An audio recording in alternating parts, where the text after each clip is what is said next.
भारत माता की, भारत माता की, भारत माता की। वंदे वंदे वंदे।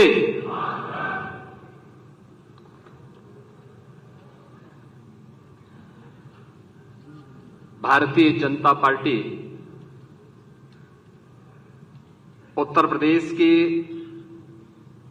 कार्य समिति के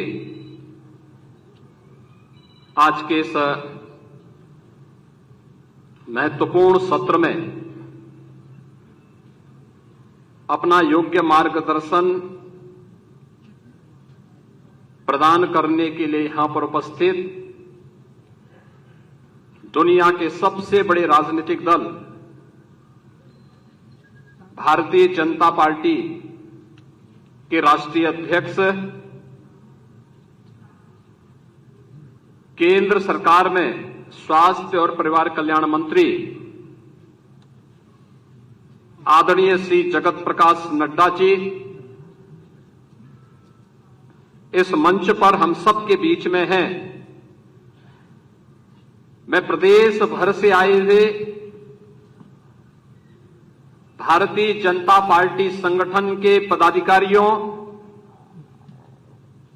प्रदेश सरकार के मंत्रियों,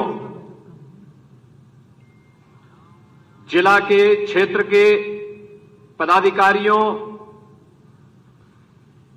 प्रदेश के हमारे केंद्रीय मंत्रियों, माननीय सांसद, माननीय विधायकगण, जिला पंचायत अध्यक्ष, महापौर, ब्लॉक प्रमुख, चेयरमैन और मंडल अध्यक्षों की ओर से आदरणीय राष्ट्रीय अध्यक्ष जी का इस कार्य समिति में हृदय से स्वागत करता हूं, अभिनंदन करता हूं।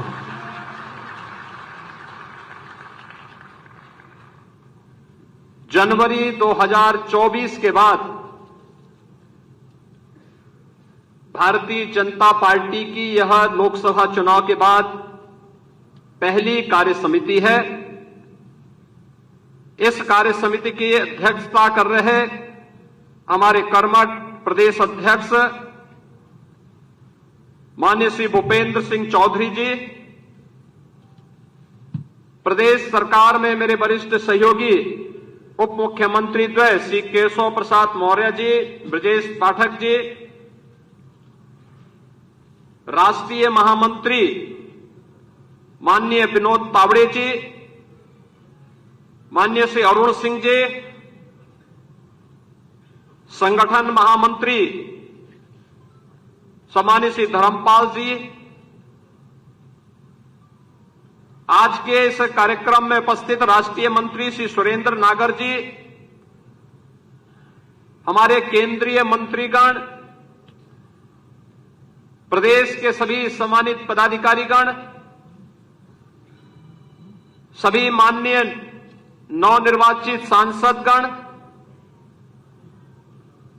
प्रदेश के हमारे विधानसभा और विधान परिषद के सदस्यगण, क्षेत्रीय अध्यक्ष और क्षेत्र समिति के हमारे पदाधिकारी, जिला के पदाधिकारी, जिला पंचायत अध्यक्ष, महापौर, ब्लॉक प्रमुख, चेयरमैन, अन्य हमारे सभी आगत सभी उपस्थित कार्यकर्ता बंधुओं बहनों,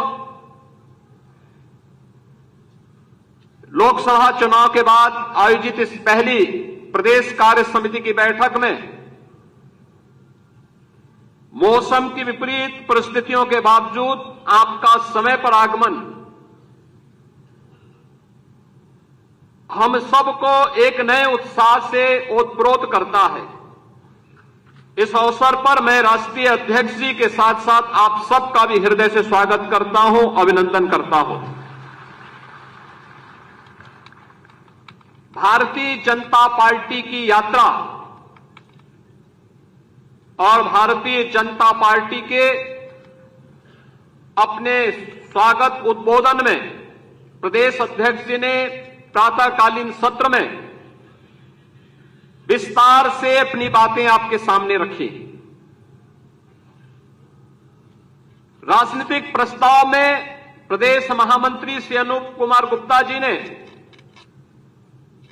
और प्रस्ताव के समर्थन और अनुमोदन के लिए जो हमारे पदाधिकारी यहां पर अपनी बातों को रखे थे, उन्होंने भी विस्तार से इन सब मुद्दों पर चर्चा की।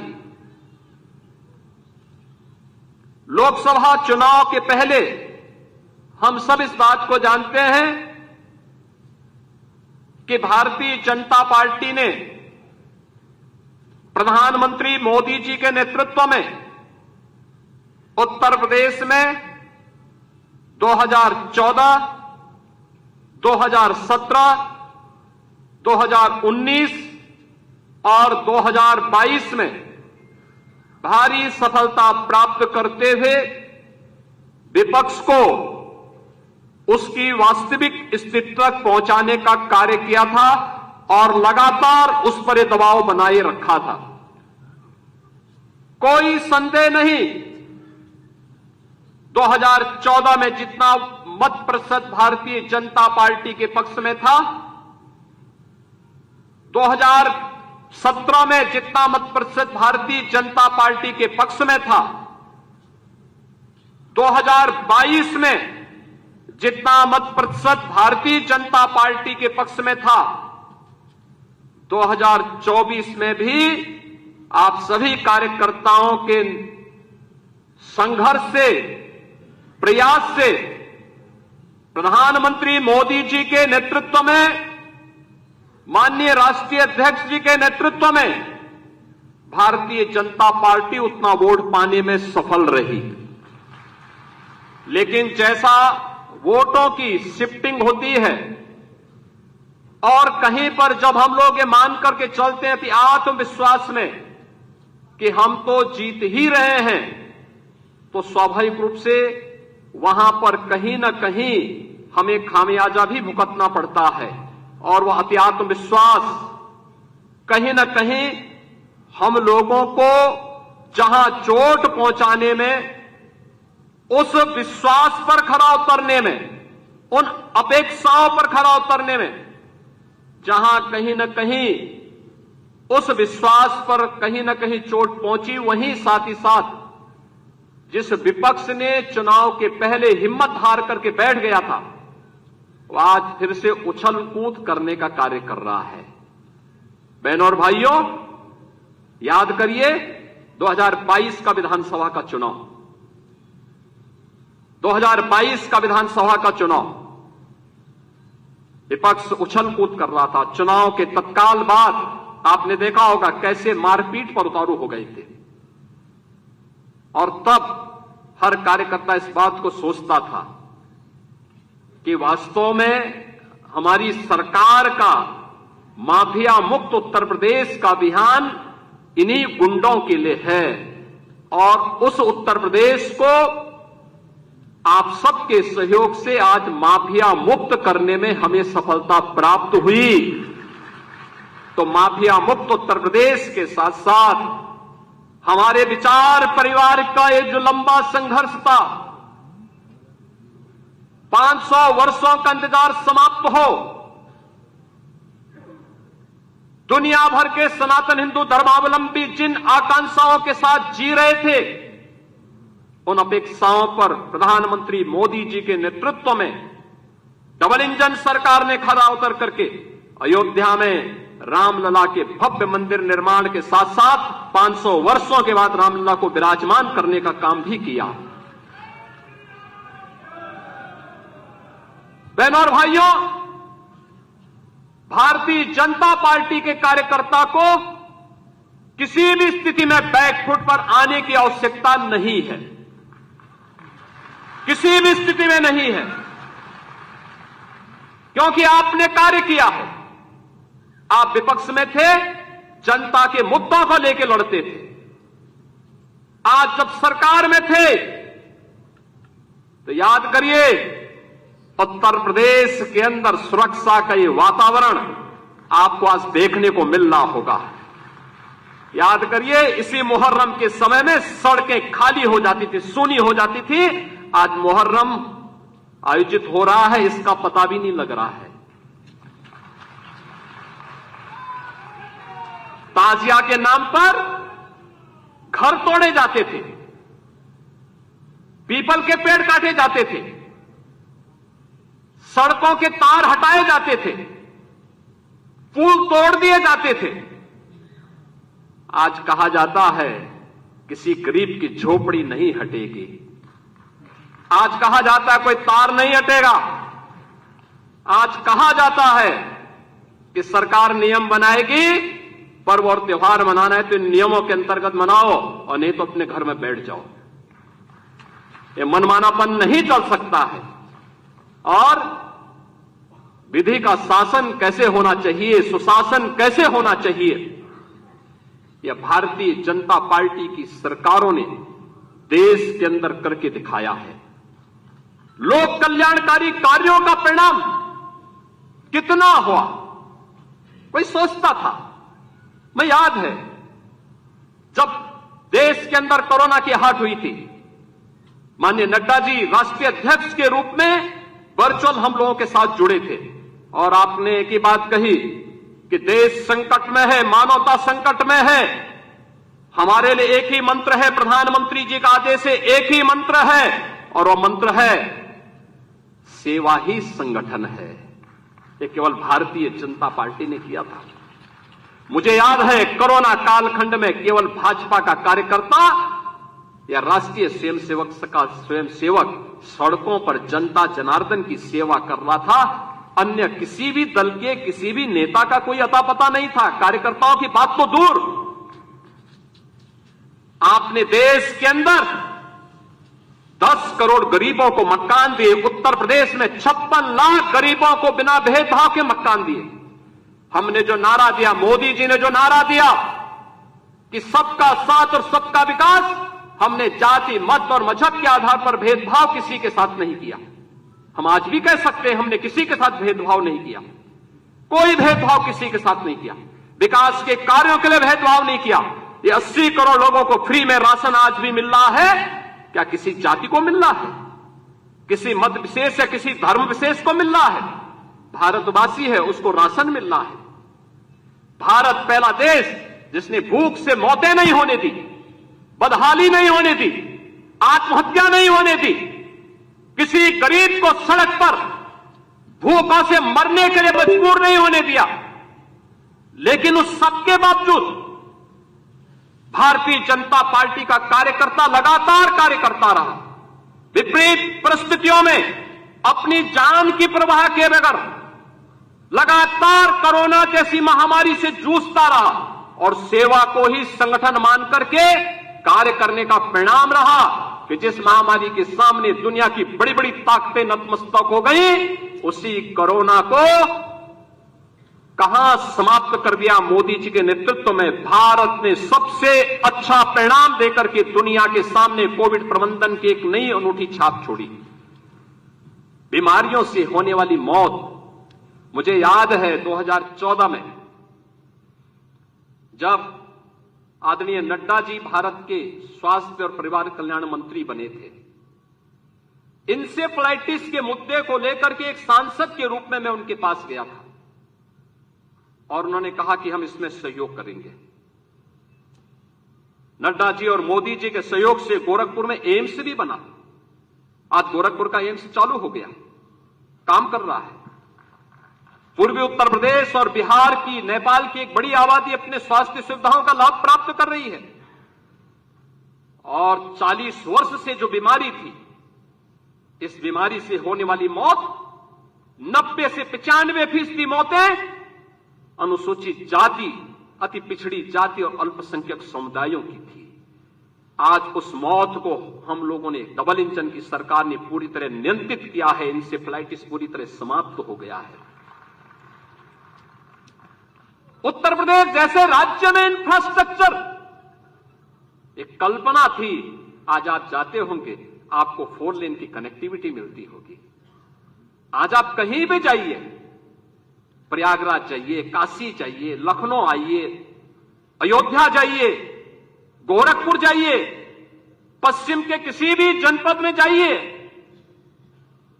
इंटरस्टेट बॉर्डर पर जाइए, आपको लगेगा आज कोई नहीं कह सकता है उसको उत्तर प्रदेश का वासी कहने में संकोच नहीं होगा, क्योंकि उत्तर प्रदेश का इंफ्रास्ट्रक्चर किसी भी अन्य जगह से अच्छा आपको प्राप्त होगा। मुझे याद है जब मैं बुंदेलखंड गया था पहली बार मुख्यमंत्री बनने के बाद, मेरे साथ आज के जल शक्ति मंत्री श्री स्वतंत्र देव सिंह जी थे। हम लोग चित्रकूट में गए। मैंने चित्रकूट में वहां के कार्यकर्ताओं के साथ बैठक किए, जनप्रतिनिधियों के साथ बैठक किए। रात्रि को मैंने वहां के उद्यमी और व्यापारियों के साथ बैठक की थी। मैंने उनसे कहा, मैंने कहा भाई यहां चित्रकूट में अच्छे होटल क्यों नहीं आ रहे हैं, अच्छी धर्मशालाएं क्यों नहीं बन रही हैं? उन्होंने एक ही बात कही, उन्होंने कहा अगर कोई निवेश करेगा तो डकैत उसका अपहरण कर देंगे। तो मैंने कहा मैं अगली बार तब आऊंगा जब यहां से डकैतों से मुक्त कर दूंगा। और मुझे बताते हुए प्रसन्नता है, आज न केवल बुंदेलखंड चित्रकूट बल्कि पूरा बुंदेलखंड डकैतों से मुक्त हो चुका है, माफिया से मुक्त, डकैतों से मुक्त। आज आप कहीं भी जाते होंगे, क्या काशी, क्या अयोध्या, क्या मथुरा वृंदावन, क्या विंध्यवासिनी धाम, क्या सुख तीर्थ, क्या निमिषारण्य, क्या ये आपकी वैचारिक यात्रा और आपकी आध्यात्मिक विरासत को क्या सम्मान यहां पे नहीं मिला? आजाद देश 1947 में हो गया था। ये काम 1947 में होना चाहिए था, ये कार्य उसके बाद होना चाहिए था। डॉक्टर लोहिया की विरासत को संभालने वाले लोग, जिस डॉक्टर लोहिया ने कहा था कि भारत की पहचान 3 महापुरुषों पर है, उन्होंने कहा था कि भारत तब तक भारत है जब तक भारत के अंदर राम, कृष्ण और शिव की पूजा होगी, तब तक भारत का कोई बाल बांका नहीं कर सकता है। और राम, कृष्ण और शिव की इस परंपरा को क्या इन समाजवादियों ने कलंकित नहीं किया था? क्या अयोध्या को लहूलुहान नहीं किया था? और क्या यही कार्य ये लगातार नहीं करते रहे? मुझे आश्चर्य होता है। राजूपाल की हत्या होती है प्रयागराज में, क्या राजूपाल पिछड़ी जाति के नहीं थे? उमेश पाल की हत्या होती है, क्या उमेश पाल पिछड़ी जाति के नहीं थे? भारतीय जनता पार्टी के विधायक कृष्णानंद राय की निर्मम हत्या हो जाती है, और कृष्णानंद राय के साथ गोलियों का शिकार होने वाले लोग कौन थे? एक रमेश पटेल थे, एक रमेश यादव थे, कोई अन्य पिछड़ी जाति का था। क्या इनको पिछड़ी जाति में नहीं मानते लोग? क्या क्यों नहीं इनके बारे में आवाज उठी? ये आवाज को तभी बल क्यों मिला जब भारतीय जनता पार्टी की सरकार हुई। और आज आप देखते होंगे इन माफियाओं के लिए फातिया पड़ने वाले लोग किस प्रकार से चिल्ला चिल्ला करके फिर से चुनौती देने की स्थिति में आए हैं। और इसीलिए तो हम कह रहे हैं कि मोदी जी ने जो कहा था वो करके दिखाया। सबका साथ और सबका विकास, लोक कल्याणकारी योजनाओं की किसी भी योजना में आप देख सकते हैं, क्या राशन की योजना, क्या मकान की योजना, क्या हर घर शौचालय की योजना, चाहे हर घर नल की योजना, चाहे आयुष्मान कार्ड या किसी भी अन्य योजना में, उज्ज्वला योजना की हो योजना हो, कोई भी योजना हो, क्या किसी के साथ कोई भेदभाव हुआ? जाति, मत, मजहब के आधार पर, चेहरा देख करके किसी के साथ भी कोई भेदभाव नहीं। सारी योजनाएं बिना भेदभाव के हर तबके को दी गई। और हमें आश्चर्य होता है, समाजवादी पार्टी की सरकार के समय कन्नौज के मेडिकल कॉलेज की चर्चा हुई। कन्नौज के मेडिकल कॉलेज का नामकरण बाबा साहब डॉक्टर भीमराव अंबेडकर जी के नाम पे था। समाजवादी पार्टी के तत्कालीन मुख्यमंत्री ने नाम बदल दिया। और इस बार जब मैं वहां गया था, हमारे वहां मंत्री श्री असीम और उन्होंने मेरे सामने इस बात को रखा। हमने उसी दिन कहा कि नहीं, ये बाबा साहब भीमराव अंबेडकर के नाम पर ही मेडिकल कॉलेज फिर से जाना जाएगा। और हम लोगों ने इस मेडिकल कॉलेज का नामकरण उसी समय वहां किया था। लखनऊ का भाषा विश्वविद्यालय, क्या ये मान्यवर कांसी राम जी के नाम पे नहीं था? क्यों चेंज कर दिया गया? ये सब समाजवादी पार्टी की सरकार में होता।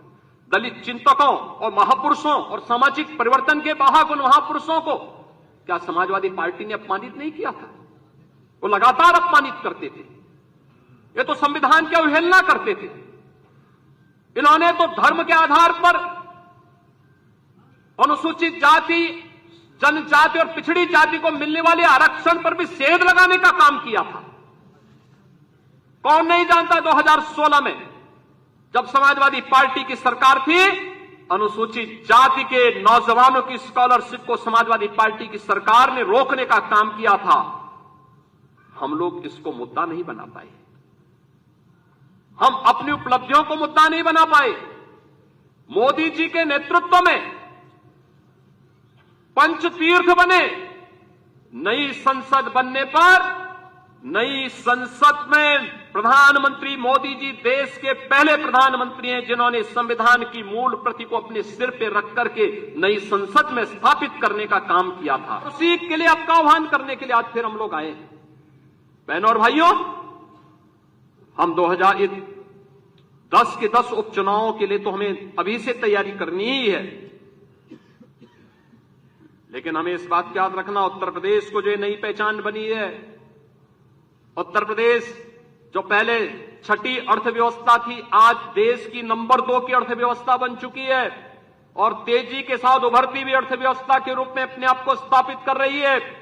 उत्तर प्रदेश का जो परसेप्शन बदला है, आज आप देश और दुनिया के अंदर कहीं जाते होंगे, लोग उत्तर प्रदेश के नाम पर आपको सम्मान देते होंगे। इस सम्मान को बरकरार रखने के लिए जीत के सिलसिले को फिर से आगे बढ़ाने की आवश्यकता है और उसको बढ़ाने के लिए आह्वान करने के लिए आज आपके सामने माननीय राष्ट्रीय अध्यक्ष भी आए हैं। जीत का यह सिलसिला जो 14, 17, 19, 22 पंचायत चुनाव, नगर निकाय चुनाव, उपचुनावों में बना रहा, यही मोमेंटम 2027 में भी बनेगा। यह हमारा संकल्प आज से होना चाहिए, आज से होना चाहिए। याद रखना, भारतीय जनता पार्टी है तो जिले में हमारा महापौर भी है, जिला पंचायत अध्यक्ष भी है और ब्लॉक प्रमुख भी है, चेयरमैन भी है, पार्षद भी है। और अगर यहां पर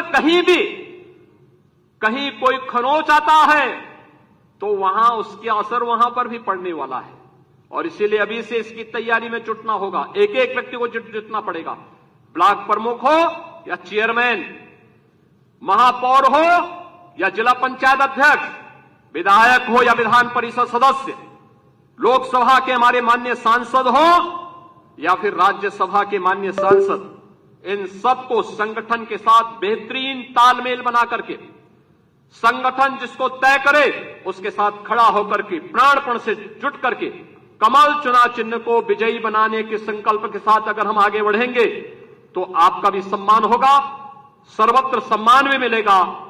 और जो लोग उछल कूद करने का कुत्सित प्रयास कर रहे हैं, मुझे लगता है इनको दोबारा उछल कूद करने का अवसर ही नहीं मिल पाएगा। यह हम आप सबको आश्वस्त करने के लिए आज यहां पर आए हैं और इसी विश्वास के साथ मैं आज के इस अवसर पर हमारे नवनिर्वाचित सांसद गण भी यहां पर उपस्थित हुए हैं, केंद्रीय मंत्री भी आए हैं जो केंद्र में उत्तर प्रदेश के हमारे मंत्री बने हैं। मैं इन सभी केंद्रीय मंत्रियों को, माननीय सांसदों का हृदय से स्वागत करता हूं, अभिनंदन करता हूं, उन्हें हृदय से बधाई देता हूं। उनके एक अच्छे कार्यकाल के लिए, उज्जवल कार्यकाल के लिए अपनी शुभकामनाएं भी देता हूं और आप सबकी ओर से, प्रदेश भर से आए हुए हमारे संगठन के इन शिल्पियों और स्तंभों की ओर से माननीय राष्ट्रीय अध्यक्ष जी का मैं प्रदेश कार्य समिति की इस बैठक में हृदय से स्वागत करता हूं, अभिनंदन करता हूं। धन्यवाद। जय हिंद। माता की, भारत माता की, भारत माता की। आज के प्रदेश के कार्यकारिणी की बैठक में, विस्तृत कार्यकारिणी की बैठक में मंच पर उपस्थित हमारे उत्तर प्रदेश के यशस्वी मुख्यमंत्री सम्मानीय योगी आदित्यनाथ जी, हमारे प्रदेश के जुझारू और कर्मठ अध्यक्ष श्री भूपेंद्र सिंह चौधरी जी, प्रदेश के उप मुख्यमंत्री मेरे मित्र केशव प्रसाद मौर्य जी, प्रदेश के उप मुख्यमंत्री हमारे वरिष्ठ साथी ब्रजेश पाठक जी, हमारे राष्ट्रीय महामंत्री विनोद तावड़े जी, हमारे राष्ट्रीय महामंत्री अरुण सिंह जी, हमारे प्रदेश के संगठन महामंत्री धर्मपाल सिंह जी, हमारे यहाँ मंच पर उपस्थित हमारे सुरेंद्र नागर जी, राष्ट्रीय मंत्री, ब्रिज बहादुर जी, गोविंद नारायण शुक्ला जी, बहन स्मृति ईरानी जी, यहाँ उपस्थित सभी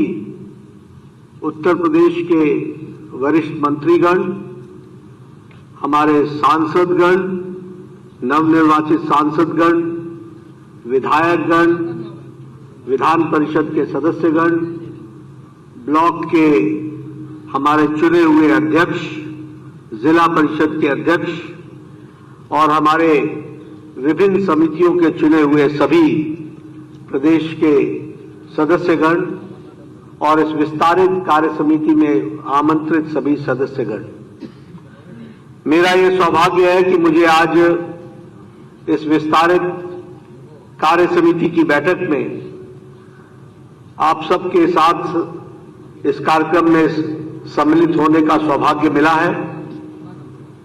और जैसा कि मुझे बताया गया कि प्रातः से आप सबको पहले प्रदेश अध्यक्ष जी का मार्गदर्शन मिला, बाद में आप सब लोगों ने एक राजनीतिक प्रस्ताव भी पारित किया जिसमें आपने राष्ट्र की परिस्थितियां और केंद्र के किए गए कार्यक्रम और प्रदेश के द्वारा किए गए कार्यक्रमों पर चर्चा करके उस प्रस्ताव को पारित किया और हम सबको दोनों ही उप मुख्यमंत्रियों का भी और अन्य नेताओं का भी मार्गदर्शन मिला है। अभी अभी हम सबको हमारे यशस्वी मुख्यमंत्री श्री योगी आदित्यनाथ जी का भी हम सबको ओजस्वी, सारगर्भित और तथ्यों से परिपूर्ण ऐसा वक्तव्य भी हम सबको सुनने को मिला है। मुझे नहीं लगता कि उसमें कुछ और जोड़ने की आवश्यकता है, लेकिन फिर भी ये समापन का सत्र है और इसलिए कुछ तथ्यों के बारे में आप सबके सामने ध्यान में लाना ये मेरी जिम्मेवारी बनती है।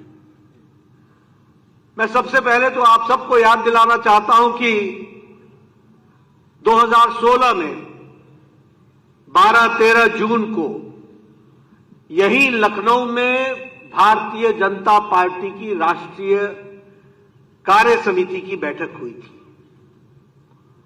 और उस समय हमारे अध्यक्ष ने जो राजनीतिक प्रस्ताव का अनुमोदन करते हुए जिन बातों के बारे में गौर किया था और राष्ट्रीय अध्यक्ष जी ने अपने समापन भाषण में भी उस बात को कहा था, वह मैं पंक्ति आपके सामने उद्धृत करना चाहता हूं।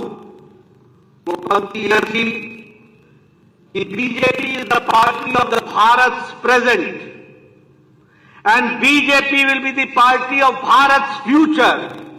ये बात 2016 में कही, यानी भारतीय जनता पार्टी आज के लिए भी वह उतनी ही महत्वपूर्ण है और वह आज की पार्टी है और भारतीय जनता पार्टी भविष्य की भी पार्टी है तो अकेली भारतीय जनता पार्टी है। इसलिए मित्रों, हम सबको सबसे पहले इस बात को समझना पड़ेगा कि हमारे कंधों पर जो जिम्मेवारी है वह जिम्मेवारी कोई मौसमी नहीं है, वो जिम्मेवारी कोई सीजनल नहीं है, वो जिम्मेवारी कभी है और कभी नहीं है, ऐसा नहीं है। वह जिम्मेवारी सदा सदा निरंतर हमारे कंधों पर है। इस बात को हमको ध्यान में रखना चाहिए और इसीलिए ये 2024 का चुनाव इस बात को प्रतिलक्षित करता है कि भारत की जनता ने 2024 में लगातार तीसरी बार मोदी जी के नेतृत्व में अगर हमको समर्थन दिया है, आत्मचिंतन भी लगातार करना चाहिए। कोई बाहर वाला हमको नहीं बताता, हमें खुद मालूम है हमें क्या करना है। इसलिए हमारा विश्वास भी न डगमगाए और हमारी चिंतन की प्रक्रिया भी लगातार चलती रहे, इसका हमको ध्यान रखना चाहिए। और इसीलिए मैं तमाम कार्यकर्ताओं से, तमाम लोगों से यह कहना चाहूंगा कि मैं कई बार देखता हूं, मैं आज अपने मुख्यमंत्री जी से, अध्यक्ष जी से, सभी लोगों से चर्चा कर रहे थे। मैं हमेशा कह रहा था, we are the political party, और we are the political party, हम वो राजनीतिक दल हैं और हम उस राजनीतिक दल के कार्यकर्ता हैं जिसे इस बात का बोध होना चाहिए जो समय की परिस्थितियों को परिवर्तित करने की ताकत रखता है। इस नेतृत्व को हम क्षमता देनी है। और इसीलिए हम कहते हैं कि हम पोस्टमैन नहीं हैं, हम सिर्फ आपकी बात को आगे बढ़ाने वाले नहीं हैं, हम उसमें वैल्यू एडिशन करने वाले लोग हैं, हम परिस्थितियों को बदलने वाले लोग हैं। और इसलिए, और मैं एक बात हमेशा कहता हूं कि हम कार्यकर्ता हैं और कार्यकर्ता के साथ आप भी नेता हैं और हम भी नेता हैं। ये अलग अलग नहीं होते। किसी स्थान पर हम नेता होते हैं तो सामने वाला कार्यकर्ता होता है, किसी स्थान पर आप नेता होते हैं और आपके सामने कार्यकर्ता होता है। हम नेता और कार्यकर्ता एक है। जो नेता होता है वो पहले कार्यकर्ता होता है। और इसीलिए मैं नेतृत्व मतलब यहां बैठे सब लोगों को और ऊपर बैठे सब लोगों को एक बात कहना चाहता हूं, भारतीय जनता पार्टी का वो कार्यकर्ता है जो चैलेंजेस को एक्सेप्ट करके आगे बढ़ने की ताकत रखता है। इस मानसिकता से चलने वाला व्यक्ति। मैं जब यूनिवर्सिटी में हुआ करता था, कॉलेज में, तो मैं बार बार बोला करता था, देखो भैया, छुई मुई हो तो हमारे कार्यकर्ता मत बनो, अगर क्षणे रुष्टा क्षणे तुष्टा तो हमारे कार्यकर्ता मत बनो, अगर विपरीत परिस्थितियों से लड़ने की ताकत रखते हो तो कार्यकर्ता बनो। और भारतीय जनता पार्टी इस बात को अच्छी तरीके से जानती है। और मैं आपके सामने अभी 2024 के नतीजों के बारे में भी कुछ चर्चा करना चाहता हूं। मैं बताना चाहता हूं, आज, अब मैं ये नहीं कहता कि कोई पास हो गया या फेल हो गया और उसके साथ कौन सा शब्द जुड़ता है, कौन पास होता है, कौन फेल होता है। लेकिन आप देखिए, ये कांग्रेस पार्टी जो आज बहुत उल्लास की स्थिति में है, इनसे मैं पूछना चाहता हूं कि आप तीनों चुनाव में जितने आपके एमपी जीत करके आए वो भी हमारे 240 को पार नहीं करते हैं। ये आपकी परिस्थिति है। मैं ये भी बताना चाहता हूं कि 3 चुनाव के बाद आप 100 का आंकड़ा पार नहीं कर पाए। और मैं ये भी बताना चाहता हूं कि इंडिया अलायंस ये ध्यान में रखे कि आप सारे जुड़ करके भी जितना नंबर है वो अकेली भारतीय जनता पार्टी के सांसदों से कम पड़ती है। इसको भी आपको ध्यान में रखना चाहिए। मैं मित्रों आपको बताना चाहता हूं, 13 राज्यों में, 13 स्टेट्स में कांग्रेस पार्टी 0 रही है, 0, एक भी एमपी नहीं आया है 13 राज्यों में। और इसके साथ साथ मैं ये भी बताना चाहता हूं कि हमारे गुजरात, महाराष्ट्र, गुजरात, छत्तीसगढ़ और मध्य प्रदेश, यहां 64 सीटों पर जहां सीधी लड़ाई हुई है कांग्रेस पार्टी से, 64 सीटों पर, 64 में से 2 सीटें कांग्रेस को आई हैं, 62 सीटें भारतीय जनता पार्टी को गई है। यह भी हमको ध्यान में रखना चाहिए। और इसके साथ साथ मैं यह भी बताना चाहता हूं कि कांग्रेस का अकेले जहां चुनाव लड़ी है वहां इसका स्ट्राइक रेट है 26%, और जहां ये अन्य दलों के साथ चुनाव लड़ी है वहां इसका स्ट्राइक रेट है 50%। यानी कांग्रेस पार्टी आज परजीवी पार्टी हो गई है, अपने पर खड़ी नहीं है, अपने वोट पर खड़ी नहीं है, ये दूसरों के वोट पर, अंग्रेजी में इसको कहते हैं पैरासाइट। और आपके यहां परजीवी पार्टी यानी लता की तरह किसी पेड़ के साथ चिपक करके खड़े होने की बात करती है। और यह भी हमको ध्यान में रखना चाहिए कि यह पार्टी दूसरों के सहारे खड़े होकर के उन पार्टियों को कमजोर कर देती है और खुद खड़े होने का प्रयास करती है। ये कांग्रेस पार्टी का चाल चरित्र है, ये भी हमको ध्यान में रखना चाहिए। इसलिए मित्रों, अगर मैं चुनाव की दृष्टि से बातचीत करूं तो मैं ये कह सकता हूं कि आज ये पार्टियां बैसाखियों पर खड़ी पार्टी है। कांग्रेस पार्टी रीजनल पार्टीज के आधार पर खड़ी पार्टी है, पैरासाइट पार्टी है, परजीवी पार्टी है। ये अपनी ताकत पर खड़ी नहीं होती। और ये जो इंडिया अलायंस है, ये सारा जोड़ लें तो मैं दोबारा बोलता हूं कि उनकी संख्या हमारे 240 से भी कम पड़ती है। ये भी हमको ध्यान में रखना चाहिए। इसलिए मित्रों, मैं एक ही बात कहना चाहता हूं कि हम अपने बारे में जब आत्मचिंतन करें तो सारी बातों को गौर से ध्यान में रख करके आगे के रास्ते को प्रशस्त करने के लिए चले। ये हमारी जिम्मेवारी होगी। अब मैं ये भी बताना चाहता हूं, आप सब लोग भी इस चर्चा को सुनते रहे कि लोगों में भ्रम फैलाने की कोशिश हुई कि संविधान समाप्त हो जाएगा, संविधान पर आघात होगा, संविधान को हम तोड़ मरोड़ देंगे। मैं ये पूछना चाहता हूं, ये संविधान के साथ छेड़छाड़ करने का काम का इतिहास किसका है? और मैं चाहूंगा कि आगे आप ये बात जन जन तक पहुंचाएं।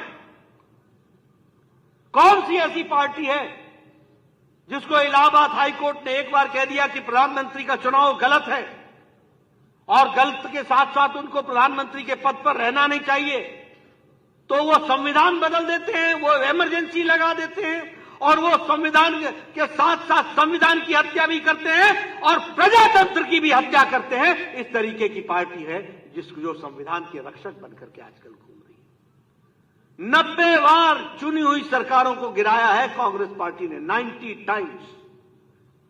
और एक तरफ भारतीय जनता पार्टी मोदी जी के नेतृत्व में 10 साल के अंदर सिर्फ एक जम्मू कश्मीर में राष्ट्रपति शासन लगाया और वह भी पार्लियामेंट में बोल करके लगाया कि यह टेम्पररी है, इसको उठा दिया जाएगा और हम चुनाव राष्ट्रपति शासन नहीं लगाएंगे। इस बात को हम कह करके चलते हैं। ये आज प्रजातंत्र की दुहाई देने लगे, ये संविधान के रक्षक बन गए।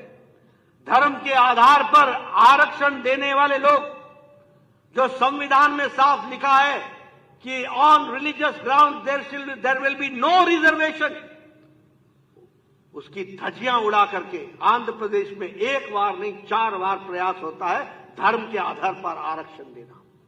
कर्नाटक में विरोधियों से सुना, बारंबार सुना, what is your economic model, what is your economic model, आपकी इकोनॉमिक मॉडल क्या है बताओ, आपकी अर्थनीति क्या है ये बताओ। वो अर्थनीति को सरलीकरण के जाने के बजाय जटिल बना रहे थे। वो सामान्य व्यक्ति को समझ में न आए इस तरीके से अपनी अर्थनीति की व्यवस्था कर रहे थे। लेकिन प्रधानमंत्री मोदी जी ने हमारी अर्थनीति को सरलीकरण करके हम सबके सामने रखा, सबका साथ, सबका विकास, सबका विश्वास, सबका प्रयास। और उसी विषय को लेकर के हम आगे बढ़े हैं और हमने उसको पूरा करने का प्रयास किया है। मैं यहां जब आइडियोलॉजिकल बेस्ड पार्टी की बात करता हूं तो मैं यहां आपको यह भी बताना चाहता हूं कि we are the only cadre based party. इस बात को आप ध्यान में रखिए। यह संख्या यहां कोई ऐसे ही घूमता फिरता हुआ आया हुआ व्यक्ति नहीं है। वो किसी न किसी क्रम के अनुसार, वो किसी न किसी जिम्मेवारी के अनुसार वह आज यहां पर उपस्थित है। और इसीलिए हम कहते हैं कि 18 करोड़ की हम पार्टी हैं और 18 करोड़ की पार्टी में हमारे 1,16,000 शक्ति केंद्र हैं और 10,40,000 बूथ में 6,80,000 बूथ पर हमारे बूथ के अध्यक्ष और बूथ की समिति है। ये पार्टी अकेली भारतीय जनता पार्टी है। और अगर मैं मास फॉलोइंग की बात करूं तो सबसे ज्यादा सांसद, 1500 से ज्यादा हमारे विधायक, हमारे 300 से ज्यादा हमारे एमएलसी और हमारे लगभग 200 से ज्यादा हमारे मेयर्स और हमारे चुने हुए हजारों से ज्यादा ब्लॉक के सदस्य और हमारे चेयरमैन चुन करके आए हैं। We are the only mass following party. अगर जनता किसी के साथ जुड़ी है तो वो भारतीय जनता पार्टी के साथ जुड़ी। और यहां बताना चाहता हूं मैं, एनडीए की 17 स्टेट में सरकारें हैं एनडीए की, और विशुद्ध भारतीय जनता पार्टी की 13 राज्यों में सरकारें हैं। और आपको जानकर खुशी होगी कि 58% के भूभाग पर भारतीय जनता पार्टी का कमल खिल रहा है और 57% की जनता पर भारतीय जनता पार्टी का शासन चल रहा है। ये भारतीय जनता पार्टी है। इसलिए हमें यह ध्यान में रखना चाहिए कि किस तरीके की पार्टी के हम सदस्य हैं, किस तरीके से हम पार्टी को आगे बढ़ाने का काम कर रहे हैं। और जब मैंने आइडियोलॉजिकल पार्टी की बात की तो हम लोगों ने छदम जो सेकुलरिज्म था, इसको हम लोगों ने स्यूडो सेकुलरिज्म था, इसको भी हम लोगों ने चैलेंज किया। तुष्टीकरण के खिलाफ हमने लड़ाई लड़ी और उसी के साथ साथ जो व्यवस्था अर्थव्यवस्था चरमराई हुई थी उसको एक सुदृढ़ अर्थव्यवस्था के रूप में खड़ा करने का काम किया। तो प्रधानमंत्री मोदी जी के नेतृत्व में भारत ने किया। इस बात को हमको भारत में हुआ है, इस बात को हमको ध्यान में रखना चाहिए।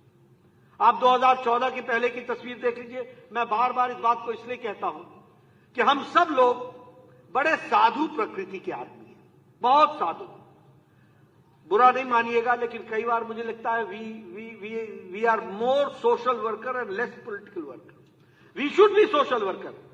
आखिर सेवा ही संगठन किसी और राजनीतिक दल ने नहीं किया। अगर सोशल काम भी किया है तो उसमें अगर सबसे ज्यादा किया है तो भारतीय जनता पार्टी ने किया। लेकिन हमें राजनीतिक भी होना चाहिए और राजनीतिक दृष्टि से एक हमें हमेशा ध्यान में रखना चाहिए कि लोगों की आगे देखने की आदत होती है और भगवान ने भी हमको पीछे आंखें नहीं दी हैं, इसलिए हम देखते आगे हैं और आगे की सोचते हैं। पर हम भूल जाते हैं कि हमने यात्रा कहां से प्रारंभ की थी। हम भूल जाते हैं कि हम कहां खड़े थे और हम कहां से चले और कहां पहुंचे। याद करो 2014 के पहले का दिन। आप बताइए 2014 के पहले का दिन कैसा था, क्या परिस्थिति थी। भ्रष्टाचारी देश कहलाता था, पॉलिसी पैरालिसिस कहलाता था, रिमोट कंट्रोल से चलने वाला देश था, अर्थनीति हमारी लड़खड़ा चुकी थी, हमारे यहां कोई निवेश करने के लिए आता नहीं था। और याद करो उत्तर प्रदेश 2017 तक कैसा उत्तर प्रदेश था। आप दंगे भूल गए क्या? आप माफिया राज भूल गए क्या? क्या आप अराजकता भूल गए क्या? क्या किस तरीके से लोग पलायन कर रहे थे इसको भूल गए क्या? क्या आप भूल गए कि बहु बेटियां सुरक्षित नहीं थी? क्या आप भूल गए थे कि व्यापारी उत्तर प्रदेश को छोड़ करके जा रहे थे? मैं इसलिए ये सब आपको याद दिलाता हूं और दिलाना चाहता हूं कि याद रखना, उजाले का महत्व तो तब समझ में आता है जब अंधकार की त्रासदी ध्यान में हो। अगर अंधकार की त्रासदी ध्यान में नहीं होगी तो उजाले का महत्व समझ में नहीं आएगा। अगर पूर्णमासी तब समझ में आएगी जब अमावस्या की रात देखी हो। और इसीलिए मैं आपको हमेशा कहता हूं, politics is dynamic, politics is always it is always related. हमेशा हमको देखना पड़ेगा हम कितना चले, कितना आगे बढ़े और हम कहां आज पहुंचे। चाहे उत्तर प्रदेश की तस्वीर ले लीजिए, चाहे आप देश की तस्वीर ले लीजिए। प्रधानमंत्री मोदी जी ने रिफॉर्म, परफॉर्म एंड ट्रांसफॉर्म इसको आगे बढ़ाया और उसी को उत्तर प्रदेश की सरकार ने भी 2017 के बाद योगी जी के नेतृत्व में करने का प्रयास किया है। मैं यहां आपको बताना चाहता हूं, स्पीड, स्केल और स्किल, इसको अगर किसी ने लागू किया है तो देश में इसको अग्रसर होकर के भूमिका को प्रधानमंत्री मोदी जी ने लागू किया है और उसी को उत्तर प्रदेश में भी हम सब लोगों ने आगे बढ़ाने का काम किया है। मैं यहां आपके सामने यह भी बताना चाहता हूं, आज अर्थ की व्यवस्था की चर्चा हो रही है। आप सब लोग ध्यान रखिए क्योंकि आप सब पॉलिटिकल कार्यकर्ता हैं और आपके ध्यान में होना चाहिए और आपके जहन में होना चाहिए कि हम पॉलिटिकल कार्यकर्ता के दृष्टि से हम कौन सा डिस्कोर्स लोगों के सामने खड़ा कर रहे हैं, कौन सा नैरेटिव हम खड़ा कर रहे हैं। मुझे समझ में नहीं आता ये कांग्रेसी भाई और वो भाई बहन दोनों मिला के, ये सब लोग पढ़े लिखे अनपढ़ मुझे दिखते हैं। और ये मैं आपके सामने नहीं बोल रहा हूं, ये मैंने राज्यसभा में भी कहा है, अपने वक्तव्य में भी कहा है। ये पढ़े लिखे अनपढ़ हैं। सुरेंद्र नागर जी इसके चश्मदीद गवाह है। मैंने कहा है कि ये पढ़े लिखे अनपढ़ हैं। इनको मालूम नहीं है। ये सब लोग खड़े होकर के बोलने लगते हैं अनएम्प्लॉयमेंट, बेरोजगारी बेरोजगारी, फिर इसके साथ साथ बोलने लगते हैं महंगाई। ये मुद्दे ला करके खड़ा करते हैं। मैं आपके सामने कुछ विषय रखना चाहता हूं।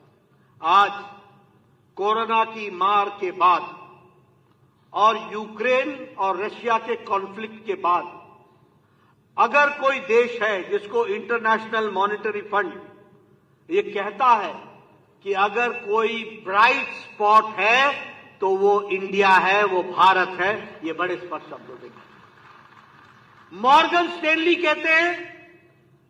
स्टैनली कहता है India is different after 2014। Bharat अलग है 2014 के बाद। और मूडीज वो बोलते हैं कि we should see that in coming times the forecast is that India's growth rate is going to remain above 6.8%. ये मूडीज बोलते हैं। मैं आपके सामने ये बात इसलिए कहना चाहता हूं क्योंकि साधारण शब्दों में आपको जनता को बताना पड़ेगा। और वो क्या बताना है आप देखिए, यूनाइटेड स्टेट्स ऑफ अमेरिका का ग्रोथ रेट है 2.7%, 2.7% अमेरिका का है जो विकसित देश है। जर्मनी का है 0.2%, फ्रांस का है 0.7%, जापान का है 0.9%। लाख करोड़ रुपए मिलता था, आज 4.4 लाख करोड़ रुपए उत्तर प्रदेश को मिल रहा है विकास के लिए। वो भी हमको ध्यान में रखना चाहिए। आयुष्मान भारत में आपने बहुत अच्छा काम किया है, गरीबों की आपने चिंता की है। मैंने मेडिकल कॉलेज की आपके सामने चर्चा की, 27 मेडिकल कॉलेजेस नए खुले हैं और इस तरीके से काम को आगे बढ़ाने का काम हमारी सरकार ने किया है।